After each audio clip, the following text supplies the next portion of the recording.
aplicação do princípio das forças virtuais vai ser feita já dentro do contexto do método das forças. Tá? Então, vamos usar o mesmo exemplo da viga contínua para fazer a determinação dos termos de carga e coeficiente de flexibilidade deste exemplo, utilizando o princípio das forças virtuais. O exemplo está mostrado aqui, nós já tínhamos visto isso antes, os parâmetros, modo de elasticidade, material, a área da seção transversal, momento de inércia da seção transversal, e nós estamos desprezando energia de deformação por cisalhamento, então nós não precisamos daquele parâmetro de área efetiva de cisalhamento, e como esse problema também não tem esforço normal, eu não vou também nem usar esse parâmetro da área da seção transversal. Vamos usar então, o modo de elasticidade, e o momento de inércia da seção transversal, que é para toda a extensão da viga, tem a mesma seção transversal, e o parâmetro de rigidez, a flexão, é o produto esse valor 10 a quinta quilonewton vezes metro quadrado. Tudo que nós estamos usando aqui as unidades em quilonewton e metro. Então, existem duas alternativas, como nós já vimos, para a solução deste exemplo. Nós vamos usar aqui uma alternativa. A primeira solução vai ser a alternativa em que nós eliminamos vínculos externos de apoio. Então, nós eliminamos os dois apoios anteriores, então os hiperestáticos correspondentes são as reações desses apoios, x1 e x2. E o que nós vamos fazer, naquela superposição de casos básicos da solução pelo método das forças, vamos precisar de ter os diagramas de momentos fletores dos três casos básicos, casos 0, caso 1, caso 2. Então, o caso 0 é o caso em que a gente isola o efeito da solicitação externa, no caso é o carregamento. E o que nós estamos querendo calcular são os termos de carga delta 10 e delta 20. E aqui eu tenho o diagrama de momentos fletores do caso 0. É o diagrama de momentos fletores provocado pela solicitação externa no sistema principal com os hiperestáticos com valores nulos, ou seja, uma viga biapoiada, um vão igual a 3 vezes L, e a determinação desse diagrama vai ser uma aula futura, mas já só para adiantar, nós fazemos o processo de determinação do diagrama de momentos fletores, a gente faz por trechos. O que é um trecho? O trecho é uma barra entre dois nós, ou quando há algum evento, uma mudança de carregamento, por exemplo. Então, aqui eu tenho, nesse caso, dois trechos. Se você pensar, eu tenho o trecho em que está carregado e o trecho que está descarregado. Tá? Então, o que nós vamos fazer é calcular os momentos fletores nas extremidades de cada trecho. Então, no início e no final da viga, os momentos fletores são nulos. Eu já calculei as reações de apoio provocadas por esse carregamento. E o que nós fazemos é o cálculo desse momento aqui na transição entre trechos. Tá? Então, esse momento aqui, tanto faz eu entrar pelo lado direito como pelo lado esquerdo, tanto que eu vou determinar esse momento, que é o QL sobre 6, que é essa reação, vezes 2L da QL2 sobre 3, que é o momento nessa seção do meio. Se eu entrar pelo lado esquerdo, eu vou multiplicar essa reação 5QL sobre 6,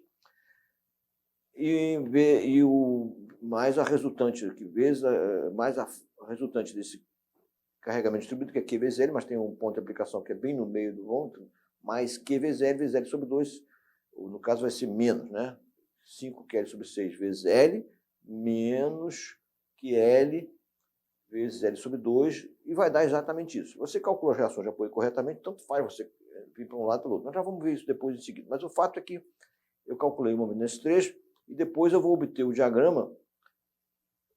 Como eu tenho um trecho carregado, eu vou obter o diagrama pela superposição de um trecho linear unindo os valores extremos do trecho pelo diagrama de viga biapoiada correspondente para essa carga distribuída. Vamos ver isso depois numa outra fase. O fato é que eu tenho um diagrama que é a superposição de um diagrama triangular, que é essa linha tracejada, com um diagrama parabólico. Já no outro trecho, como é descarregado, a gente sabe que o diagrama de momento fletores no trecho descarregado é linear. Então, eu uno para uma linha reta desde esse valor, que é L2 sobre 3, até o zero. Então, eu tenho aqui o meu diagrama. Por acaso, eu também vou precisar do diagrama do valor aqui no meio do segundo trecho, que é a metade desse valor aqui, então aquele 2/6. Tá? Então, este é o diagrama de momentos fletores, traciona as fibras inferiores, diagrama M0, diagrama de momentos fletores do caso 0. Para o caso 1, que nós vamos fazer, o diagrama de momentos fletores do caso para x1 igual a 1. É esse que nós calculamos, é o M1. M1 é para x1 igual a 1. Sempre nós utilizamos, então, lembrando que a gente considera um valor unitário do peristático x1 e deixamos o x1, que é a incógnita uma das incógnitas do problema, em evidência aqui do lado de fora. Então, a gente tem um colchete aqui, que aqui dentro do colchete é tudo unitário, e nós estamos deixando o x1 evidente. Então, eu aplico x1 igual a 1, eu quero calcular os coeficientes de flexibilidade delta 1 e delta 2,1. Delta 1, como nós já vimos, é o deslocamento na direção de x1 provocado por x1 igual a 1. Delta 2,1 é o deslocamento na direção de x2 provocado por x1 igual a 1.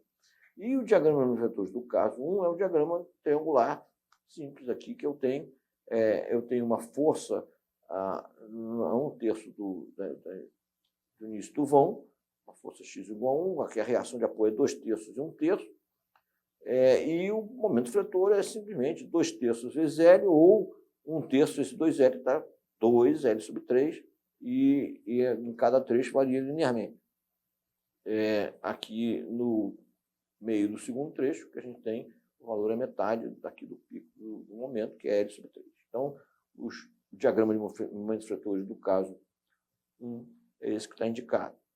O diagrama de momentos fletores do caso 2 é inteiramente análogo, espelhado aqui, é simétrico, então eu tenho a mesma coisa. Então, eu tenho dois triângulos, sendo que o valor máximo aqui no ponto de aplicação da carga x2 igual a esse 2L/3 e assim por diante. Quer dizer, é exatamente espelhado aqui do diagrama M1, o M2.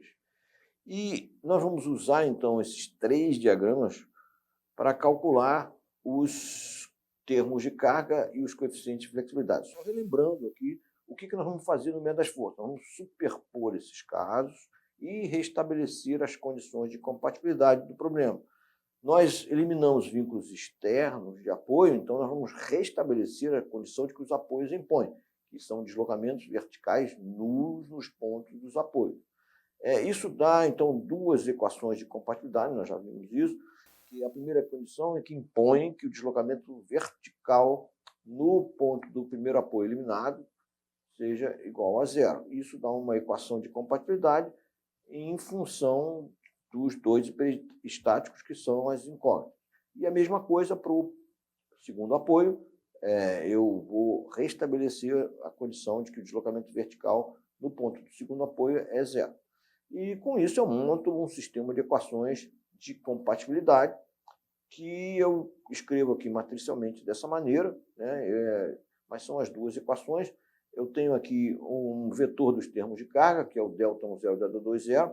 Eu tenho uma matriz de flexibilidade do problema, nesse caso, para esse termo principal. Eu tenho um vetor dos hiperestáticos e nós vamos ver em seguida que, no final, que é a solução desse problema. Aliás, nós já vimos isso antes, mas nós vamos chegar a esses valores. Para o cálculo do termo de carga, de um termo de carga genérico, delta 1,0 ou delta 2,0, nós vamos utilizar, então, o princípio das forças virtuais. Precisamos entender só quem é que faz o papel do sistema virtual, quem é que faz o papel do sistema real. O sistema real é sempre o sistema deformado. No caso, é o caso 0. O sistema real, aqui, o sistema deformado é o caso 0. É a configuração deformada da qual nós estamos querendo determinar o delta 1,0 e o delta 2,0. São os deslocamentos. O sistema real é aquele que tem os deslocamentos que nós queremos calcular. E o sistema virtual é a força virtual no ponto de aplicação, aplicada no ponto onde nós queremos calcular o deslocamento. Então, não é uma coincidência que sempre no contexto das forças, o sistema virtual corresponde ao hiperestático x1 com valor unitário ou corresponde ao hiperestático x2 com valor unitário. Então, sempre vai ser assim. Então, o sistema real é o caso 0 e o sistema virtual no caso, para calcular o delta I0, vai ser o xi com valor unitário. Vai ser o hiperestático xi com valor unitário atuando isoladamente. Então, para usar o princípio das forças virtuais no contexto do método das forças, a gente precisa só entender quem é o sistema real e quem é o sistema virtual. O sistema real é o caso em que nós queremos determinar o termo de carga e o sistema virtual vai corresponder a um dos hiperestáticos com valor unitário. Sempre é assim, o sistema virtual, no método das forças, sempre corresponde a um hiperestático com valor unitário. Óbvio, a gente está querendo calcular um deslocamento na direção do hiperestático, né? Então, aqui, a expressão, já desprezando a energia de deformação do cisalhamento, eu vou ter o real o zero, então, onde tem a deformação é o d0, dθ0, e o virtual é o xi, igual a 1. Então, é NI, o MI. NI é o diagrama de força normal do caso I, que corresponde ao hiperestático xi. E MI é o diagrama de vetores do caso I. No caso desse exemplo, a gente não tem esforço normal. Então, a gente vai ficar só com a segunda parcela, mas aqui estou colocando a expressão geral. Quando eu substituo a expressão de dU0 e dθ0, dU0 é igual a N0 sobre A vezes dx, e dθ0 é M0, que é o momento real, sistema caso zero real, né? M0 sobre A vezes dx, eu tenho a expressão geral do termo de carga, tá? Então, essa aqui é a expressão que nós vamos sempre utilizar para determinar um termo de carga genérico, delta I0, sendo NI e MI os diagramas de força normal do caso I, correspondente ao peristático xi com valor unitário, e N0 e M0 é o diagrama são os diagramas de força normal e momento vetor do caso zero. Então, isso é importante entender isso, porque isso vai ser sempre assim, tá? Então, agora é só operar, fazer os cálculos dessas integrais usando aquela tabela de decomposição de diagrama, tá? É interessante observar que a mesma maneira com que a gente utiliza para montar o diagrama de vetor de cada caso é a maneira que a gente utiliza através da tabela para decompor o diagrama de vetores, tá? Então, aquele processo que a gente faz a superposição, diagrama triangular mais parabólico, a gente utiliza esse mesmo processo para decompor e entrar na tabela, tá? Então, está tudo relacionado. Então, por exemplo, aqui o cálculo do termo de carga ΔI, tá? Então, o termo de carga ΔI, o vão da viga tem comprimento 3L. Então, eu vou 1 sobre EI, o EI é constante, nós tiramos para fora da integral, vezes a integral de 0 até 3,0 de M1 M0, combinação que é um produto do diagrama M1, do caso 1 para x1 igual a 1, com o diagrama do caso 0, M0. Tá? E a gente vai quebrar essa integral em trechos. Eu vou fazer essa integral, ela vai ser uma integral de 0 até L, mais uma integral de L até 3L, integral do segundo trecho. E a gente vai ver, usando a tabela, como é que isso funciona. Quer dizer, o que é? Eu tenho aqui o diagrama M0, sendo que o diagrama M0 ele foi obtido pela superposição nesse primeiro trecho aqui. Um triângulo mais uma parábola. E o diagrama do segundo trecho é um triangulão aqui que tem de comprimento 2L. Então, como é que eu faço? E o diagrama M1, por sua vez, é um triângulo com altura 2L sobre 3 e o outro triângulo também, só que um tem comprimento L e o outro comprimento 2L. A combinação é trecho a trecho, tá? Então, o que eu tenho? Eu vou combinar esse triângulo com o triângulo do M0, o triângulo do M1, vou combinar com o triângulo do M0, e vou combinar o triângulo do M1 com a parábola do M0, tá? E eu vou combinar no segundo trecho, o triângulo aqui com o comprimento 2L com o outro triângulo do M1 com o triângulo do M0. Então, a combinação é só usar a tabela. Quando eu combino triângulo com triângulo, o que tem? Os dois triângulos têm altura do lado direito do trecho. E eles, um traciona as fibras superiores e o outro traciona as fibras inferiores. Aí a combinação de quando traciona fibras opostas dá esse sinal de menos. Se eu triângulo com triângulo altura do mesmo lado dá 1/3, Aí eu vou multiplicar a altura no M1, 2L sobre 3, vezes a altura do triângulo no M0, que é L2 sobre 3. Tudo isso vezes o comprimento do trecho. Dá essa expressão aqui. Agora eu vou combinar este triângulo com a parábola. O triângulo traciona as fibras superiores, a parábola traciona as fibras inferiores, também dá menos. Triângulo com parábola dá 1/3, vezes o valor máximo do triângulo, que é 2L sobre 3, vezes o valor máximo da parábola, que é L2 sobre 8, vezes o comprimento do trecho. Está lá, esse trecho aqui, essa integral desse primeiro trecho está aqui. A mesma coisa agora para o segundo trecho. Só que o segundo trecho só tem a combinação de um triângulo com outro triângulo, altura do mesmo lado, mas traciona fibras opostas, dá o sinal de menos, e eu tenho, então, 1/3, porque é triângulo com triângulo, com altura do mesmo lado, vezes 2L sobre 3, que é o valor do triângulo M1, vezes L2 sobre 3, que é o valor do triângulo do M0, vezes 2L, porque L, 2L é o comprimento do trecho. Se eu fizer toda essa conta, essas contas, eu chego nesse valor, dá um valor negativo, que dá QL4 sobre 4 é isso. Se você fizer o dimensional disso, vai dar um dimensional de deslocamento, que delta 0 é um deslocamento. Tá? Então é só fazer aqui e verificar o dimensional disso. Eu vou mostrar aqui o cálculo do termo de carga delta 2,0, eu vou só simplificar aqui no meio, mas não tem indicado todos os passos, mas é a mesma ideia. Tá? Eu tenho aqui o diagrama, é um pouco mais complicado, porque agora eu tenho que dividir em 3 trechos, não em 2 trechos. Esse diagrama M0, eu tenho agora um trecho central, que é um trapézio. Tá? E eu decomponho o trapézio em 2 triângulos, como eu já falei. A mesma coisa aqui do trapézio do M2, né? Eu também decompus o trapézio aqui em 2 triângulos. E é assim que eu decomponho para poder entrar na tabela. Lá o último trecho, o terceiro trecho, é 2 triângulos, do mesmo jeito, é simples. Tá? Então a ideia é sempre essa. Eu vou combinar um triângulo no M2 com o triângulo do M0, mais o triângulo do M2 com parábola do M0. Então, você vê que todos os sinais dão menos. Eu tenho o comprimento do trecho L, e 1/3, porque é a combinação de triângulo com triângulo, 1/3, porque é a combinação de triângulo com parábola, e usando os valores que estão indicados, está aqui a expressão da integral de 0 até L. A integral desse trecho central, são 2 trapézios combinados. 2 trapézios se decompõem cada um deles em triângulos com lados, nas extremidades opostas. Então, isso vai gerar 4 termos. Aí, quem faz essa conta, eu vou combinar, pegar cada triângulo do M2 e combinar com cada triângulo do M0. E alguns termos dão combinando altura com triângulo do mesmo lado, outros triângulos lados opostos. Não estou mostrando aqui a conta, mas é isso que acontece. Você vai ter 4 combinações aqui.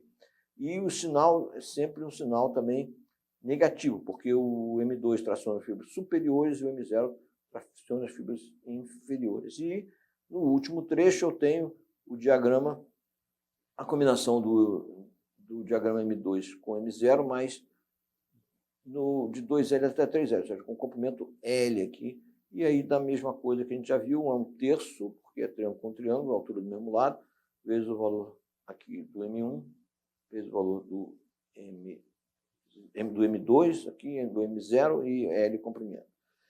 E se nós agora formos calcular os coeficientes de flexibilidade, nós primeiro temos que saber interpretar o que é o sistema real e o que é o sistema virtual. Sempre o sistema real é o sistema que tem o deslocamento que nós queremos calcular. E o sistema virtual é o que tem a força unitária aplicada no ponto e na direção do deslocamento que nós queremos calcular.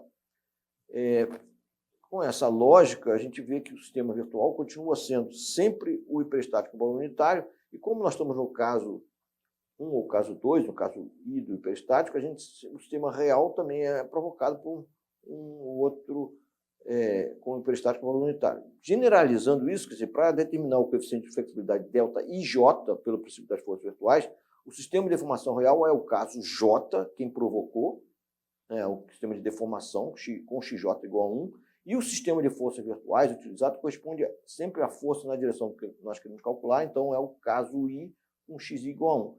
Então, a generalização disso dá essa expressão genérica do coeficiente de flexibilidade, que é a combinação, a parcela da energia de deformação virtual axial, que é a combinação do N1, NI com MNJ, com a combinação do MI, do momento fletor do diagrama do caso I, para x1, x igual a 1, com a combinação do diagrama do momento fletor do caso J, para x2, xj igual a 1. O cálculo dessa primeira parcela, embora não tenha nesse exemplo, mas só adiantando, ele é muito mais simples do que a combinação do momento fletor. Em geral, os diagramas de esforços normais são constantes em cada barra, e essa integral ela vai trivializar por somatório dessas integrais por 3. Isso a gente vai ver em outro exemplo, mais adiante, não nesse vídeo. E aqui a gente vai ter só o cálculo dessas componentes, da combinação de MI e MJ. É inteiramente análogo ao que a gente viu antes, agora não tem aquela parábola, que agora eu tenho só a combinação de diagramas com trechos lineares, sendo que trivializa porque, no caso, o delta 1,1, o sistema real ou o sistema virtual se confundem, são o mesmo. É o caso 1 com x1 igual a 1. Tá? Então, eu tenho a combinação do diagrama dele com ele mesmo. E até a gente vê por que o delta 1,1 é sempre positivo, porque eu estou combinando o diagrama com ele mesmo, integrando sempre a uma entidade, um valor positivo, é alguma coisa ao quadrado, né?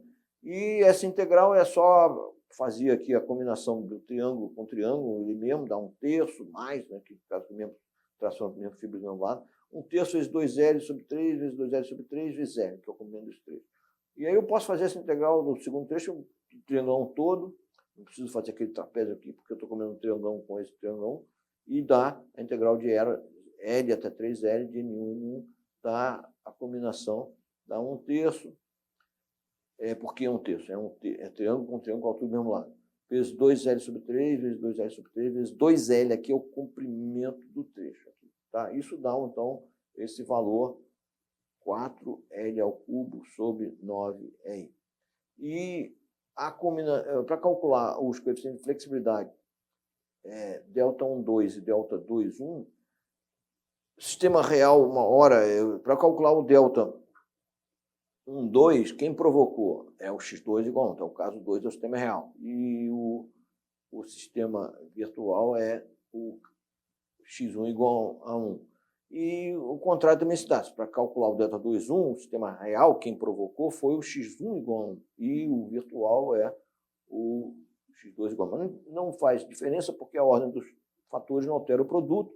De modo que isso aqui, inclusive, demonstra que os coeficientes de flexibilidade delta e J é igual a delta do JI. Tá? O princípio das forças virtuais demonstra isso. Então, demonstra que quando I é igual a J, o valor é positivo, e quando os termos cruzados, eles são delta e delta JI são iguais. Isso está demonstrado pelo princípio das forças virtuais. Ou seja, aquela matriz de flexibilidade, ela é uma matriz positiva definida, os termos da diagonal são sempre positivos, e os termos fora da diagonal é uma matriz simétrica. Tá? Então, a combinação aqui para calcular isso é uma integral que a gente vai quebrar também em 3 trechos, mas aí começa a ficar repetitivo e é só uma questão de fazer conta. Só relembrando aqui que no trecho central eu tenho um trapézio, que eu decomponho o trapézio em 2 triângulos cada um, e eu vou ter 4 parcelas aqui dessa. Combinar um triângulo do M2 com os 2 triângulos do M1 e o outro triângulo do M2 com os 2 triângulos do M1, isso dá 4 parcelas. Todas elas são positivas, porque sempre traciona os fibras do mesmo lado, e o que sai aqui no final fazendo essas contas, dá esse valor positivo, 7L3 sobre 18EI, é o valor do delta 2,1, que é igual ao delta 1,2. É muito trabalhoso esse sistema principal, a gente vai ver em seguida que ele dá muito trabalho, porque, em geral, quando a gente introduz rótulo, que é a segunda opção do sistema principal, isso resulta realmente em uma coisa, cálculos mais simples do que esse aqui. Finalmente, aqui o delta 2,2, e é inteiramente análogo ao delta inclusive pela simetria do problema, dá o mesmo valor para o coeficiente delta 22, que é positivo. Tá? O que nós fazemos com esses valores todos é que nós temos nosso sistema de equações de compatibilidade, é só uma questão de substituir os valores que nós calculamos aqui nesse sistema, tá? E com isso a gente calcula os valores dos hiperestáticos x1 e x2, que são as reações nos apoios eliminados. Tá? Então, deu uma reação x1 com um valor positivo, quer dizer o quê? Quer dizer que a força ela tem x1 tem o mesmo sentido do unitário que foi imaginado. Você colocou lá um x1 para cima e deu, então, se o x1 unitário para cima deu, então, se x1 deu mais, é porque o sentido final é para cima. Esse x2 ele deu menos que L sobre 10, isso quer dizer o quê? Quer dizer que o sentido final do x2 é contrário ao sentido do que foi aplicado como unitário no caso 2 para x2. É só isso, você não pode adivinhar qual é o sentido que vai ter, e o sinal simplesmente está dando qual o sentido físico final que ele tem, ou seja, contrário ao que foi colocado como unitário no caso correspondente. O que falta é que depois que se calculou esses deslocamentos, esses hiperestáticos, nós precisamos determinar o diagrama de momentos vetores finais do problema. E nós vamos utilizar a própria superposição de casos, e eu vou indicar como nós já montamos os diagramas dos 3 casos, a gente vai usar a superposição dos 3 diagramas, do diagrama do caso 1, do caso 0, do caso 1 e do caso 2, só que é uma superposição em que a gente tem o M0 e o M1 ele é ponderado pelo X1, o M2 é ponderado pelo X2. Só que X1 e X2 são valores que nós já conhecemos agora, acabamos de determinar. Então, o diagrama final ele vai ser obtido pela superposição de 3 diagramas, sendo que o diagrama M1 ele é multiplicado pelo valor final de X1, que é mais, que é 13, que é L sobre 20, e o diagrama M2 é multiplicado por valor final de X2, que é menos que é L sobre 10. Tá? Essa superposição ela é feita em cada evento aqui, em cada trecho a gente pega, multiplica esses valores todos, faz essa conta, né? QL2 sobre 3 mais QL sobre 3 vezes 13 QL sobre 20 mais L sobre 3 vezes menos QL sobre 10. Somando isso tudo vai dar um diagrama final aqui nesse ponto aqui. E a mesma coisa para o outro ponto. E ainda tem aqui a superposição dessa parábola que tem que ocorrer aqui. Eu vou mostrar o diagrama final. E essa conta aqui deu QL sobre 15, ainda ficou traçando as fibras superiores. Deu QL2 sobre 8 pendurado aqui em superposição. Esse valor aqui final deu QL2 sobre 60, tracionando as fibras inferiores. Os diagramas aqui no segundo e no terceiro vão são diagramas lineares, a superposição de trechos lineares dá isso aqui, e é esse diagrama final que nós obtemos. Nós vamos ver agora o mesmo problema, mas utilizando a outra alternativa de sistema principal. Nós, na primeira alternativa, eliminamos vínculos externos de apoio, e nessa segunda alternativa, como nós já vimos, nós vamos eliminar vínculos internos de continuidade de rotação. Ou seja, nós vamos introduzir rótulas quebrando a continuidade de rotação nos pontos dos apoios anteriores.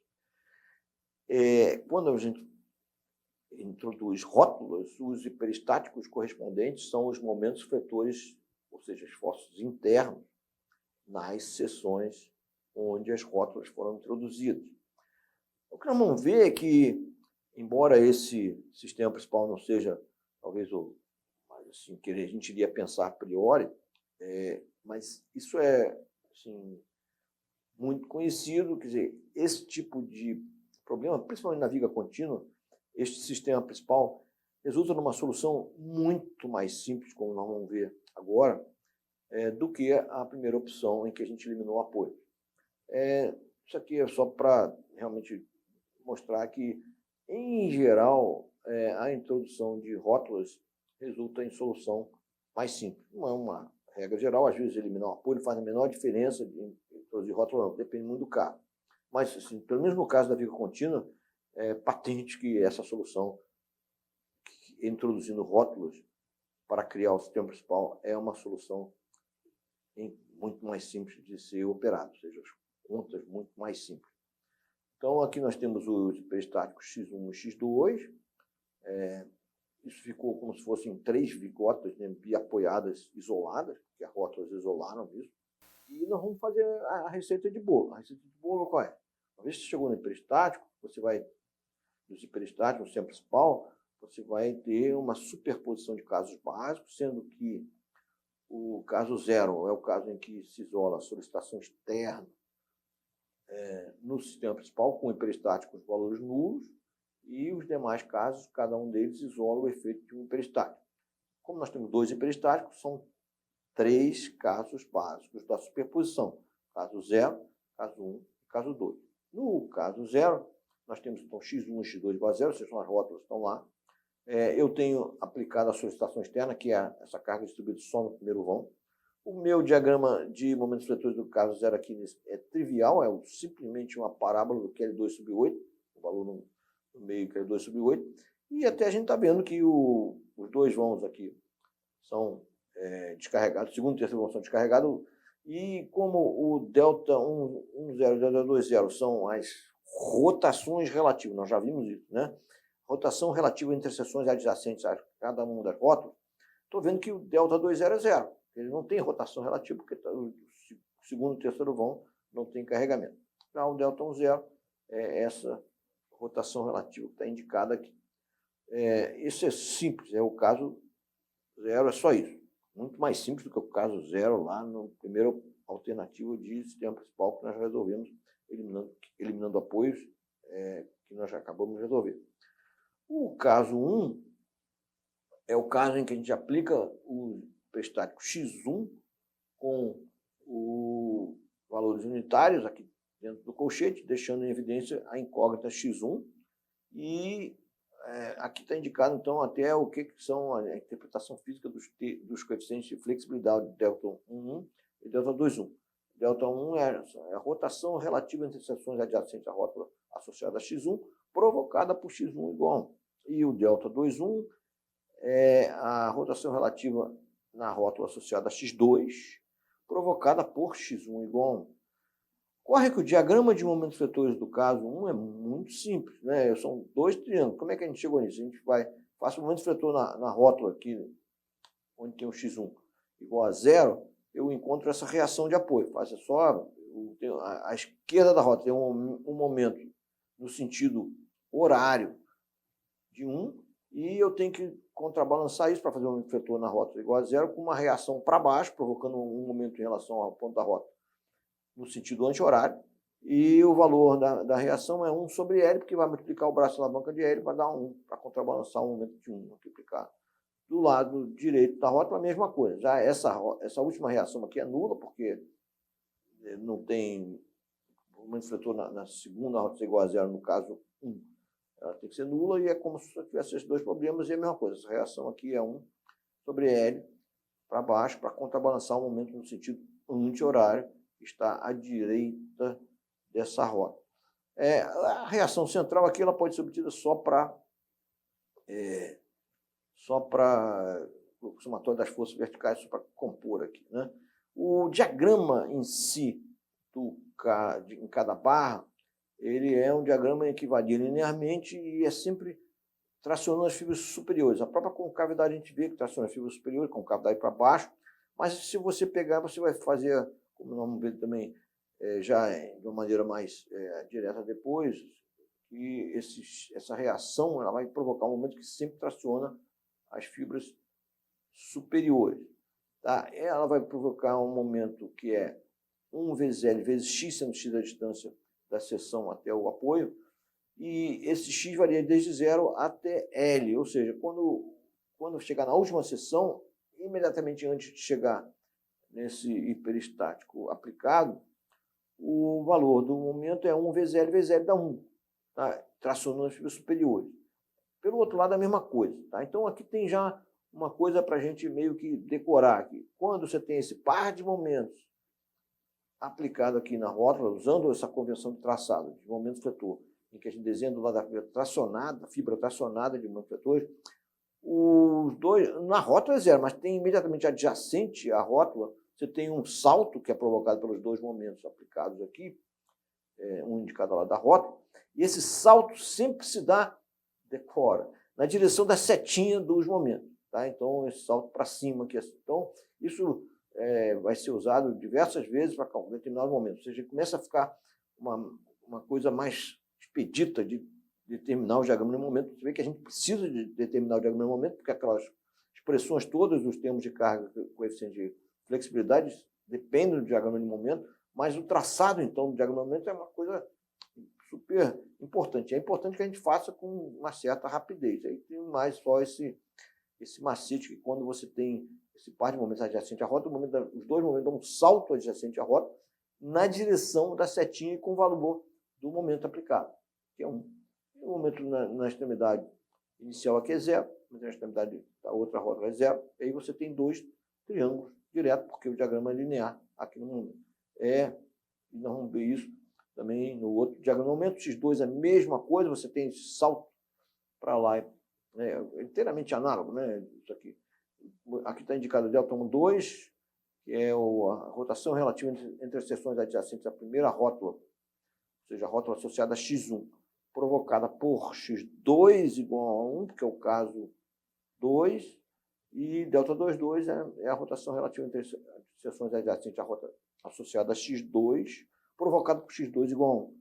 E os diagramas são a mesma conta que a gente fez para o x1 e tal, mas já meio que usando isso que acabamos de dizer, esses dois momentos dão um saltozinho na direção da setinha, salto unitário, e eles variam linearmente cada trecho, porque está descarregado e que são nulos nas extremidades aqui opostas à extremidade onde se aplica esses momentos concentrados. Aqui o diagrama M2 também é muito mais simples de você observar isso.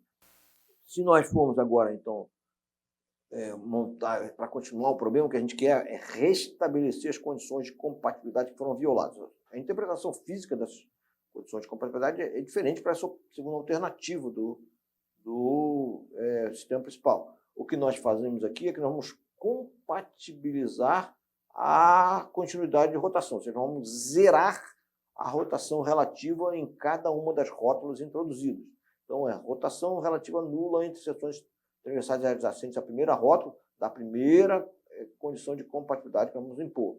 Então, delta 0, que é a rotação relativa no caso 1, nessa rótula, mais o delta 1, que é a rotação relativa nessa rótula no caso 0, desculpa, agora é o caso 1, só que o delta 1 é provocado por x1 igual a 1, então eu tenho que multiplicar por x1, e a mesma coisa para a rotação relativa na primeira rota, provocada por x2, é o produto de delta 2, que é devido a x2 igual a 1 vezes x2. A mesma coisa para a segunda rótula, que foi introduzida, eu tenho aqui então, duas equações de compatibilidade, e eu monto então um sistema de equações de compatibilidade, e nós vamos ver que esses valores aqui são a solução disso, já vai chegar lá.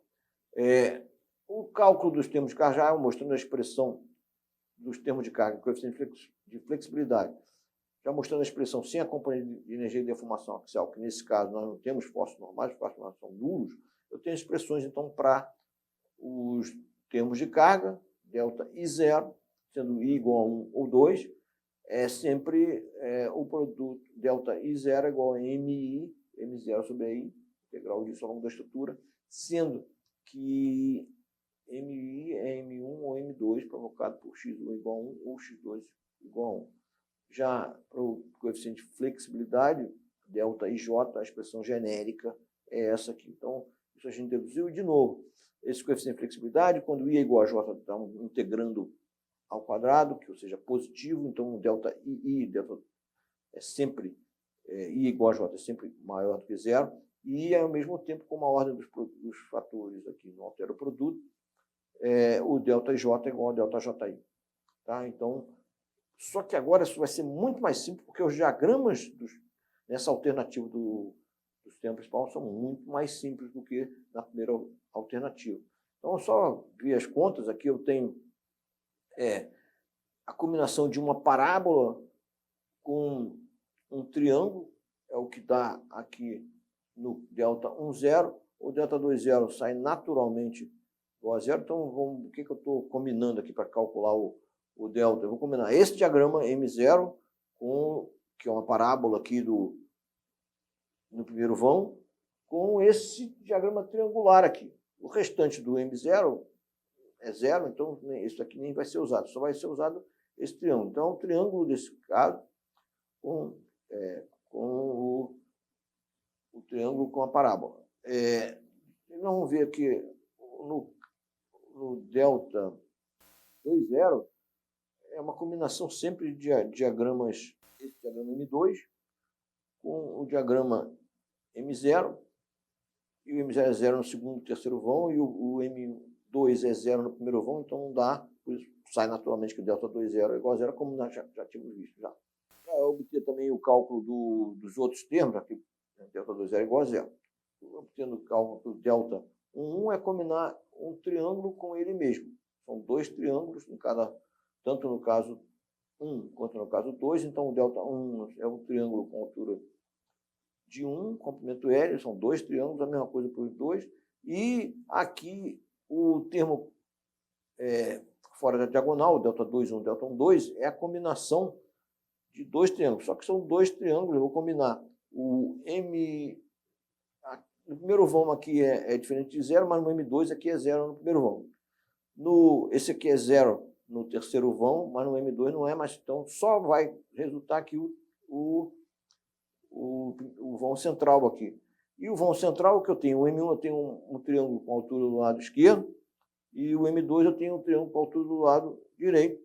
Então, a combinação, os dois tracionam fibras superiores, o que eu tenho, a combinação de dois triângulos, mas com alturas em extremidades opostas, dá um coeficiente 1/3, que é o que a gente já viu, vezes 1, que é o valor de um triângulo, vezes 1, que é o valor do outro triângulo, vezes L, que é o comprimento do trecho. Dá mais porque aqui tracionam fibras do mesmo lado, superior ou inferior, então no caso são todas superiores, e aqui eu tenho então os valores determinados dos dois termos de carga e dos 4 coeficientes de flexibilidade. Com isso eu monto meu sistema de equações de compatibilidade, está aqui montado, e eu chego na solução dos hiperestáticos. Uma coisa super interessante aqui é que esses dois hiperestáticos são os momentos fletores nas seções onde foram introduzidas as rótulas. Então, na hora de eu combinar os diagramas, também é muito mais simples nessa alternativa do sistema principal. Então, aqui, vendo aqui a superposição dos três diagramas, M0 mais M1 vezes X1 mais M2 vezes X2, sendo que M1 e X1 e X2 agora estão com os valores já calculados, mais que L2 sobre 15, ou seja, esse mais significa que tem um sentido do que foi unitário é o sentido final dele, o menos quer dizer que o sentido do que foi unitário que foi aplicado no caso 2 o final dele vai ser contrário ao que foi aplicado. E a superposição aqui é muito simples. Você vê que o único do diagrama em que na primeira rótula é diferente de 0 e ainda por cima é unitário, é o caso 1. Na segunda rótula, sempre é um valor unitário na segunda rótula e é o único que é diferente de 0. Tá? Então, a superposição também fica muito facilitada nesta opção do sistema principal, nessa alternativa do sistema principal. E o que nós temos, então, você vê que aqui o hiperestático X1 é o que é 2 sobre 15, então o próprio valor do diagrama, ou seja, o diagrama aqui é o valor do hiperestático, e aqui esse QL2 sobre 60 inverte em relação ao que é o 1, que foi para cima no caso 2, mas é porque o QL2 sobre 60 dá um valor negativo, então ele inverteu. Essa é uma vantagem grande aqui quando você utiliza o sistema principal, que já sai direto, você já sabe qual é o valor do momento na seção, porque é isso que é determinado direto, a interpretação física do que é o hiperestático. O hiperestático, quando você introduz rótula, é um momento fletor naquela seção onde foi introduzida a rótula. Então está aqui, o diagrama naquela seção tem esse valor do hiperestático, que é X1, que é L2 sobre 15, e na segunda seção, na segunda rótula introduzida, o hiperestático X2 é que é L2 sobre 60, só que no sentido contrário ao que foi invertido aqui. E a superposição tem só que a mesma coisa, você chega num diagrama que você tem que sempre ainda pendurar aquela parábola que acontece lá, que tem lá no caso zero. Nós vimos que esse diagrama é igual, obviamente, né? Não podia ser diferente, as alternativas do sistema principal não podem resultar no diagrama final diferente, então sempre tem o mesmo valor, não independe de qual a escolha do sistema principal, nem poderia ser diferente disso. E esse exemplo nos leva a pensar o seguinte: o que é importante do estudo? A metodologia do método das forças não pode ser trabalhosa, mas ela é direta. Porque onde está a dificuldade? Tem duas dificuldades. Uma dificuldade está na escolha do sistema principal. Nós vamos trabalhar isso ainda, vamos falar sobre isso em outra aula. A gente vai ver quais são os problemas na escolha do sistema principal. Nós já sabemos da interpretação física dos termos de carga, dos coeficientes de flexibilidade, dependendo do que tipo de vínculo é eliminado, a gente já falou sobre isso. Mas a outra dificuldade está onde? Na isostática, na construção dos diagramas de momentos fletores de cada caso. E a gente vai rever isso na próxima aula, traçado de diagrama de momentos fletores em estruturas isostáticas, ou seja, isso é trivial, mas sempre os alunos têm alguma dificuldade com isso. Nós vamos rever esse procedimento que eu, de uma certa maneira, passei batido aqui nessa solução, mas eu vou rever isso com mais calma agora, porque isso é fundamental. Se a gente não souber traçar diagrama de momentos fletores, a gente vai... e de isostática, não é nem... Nós não vamos resolver, pelo menos das forças, estruturas hiperestáticas. Mas, então, é isso que nós vamos ver em outras aulas a seguir.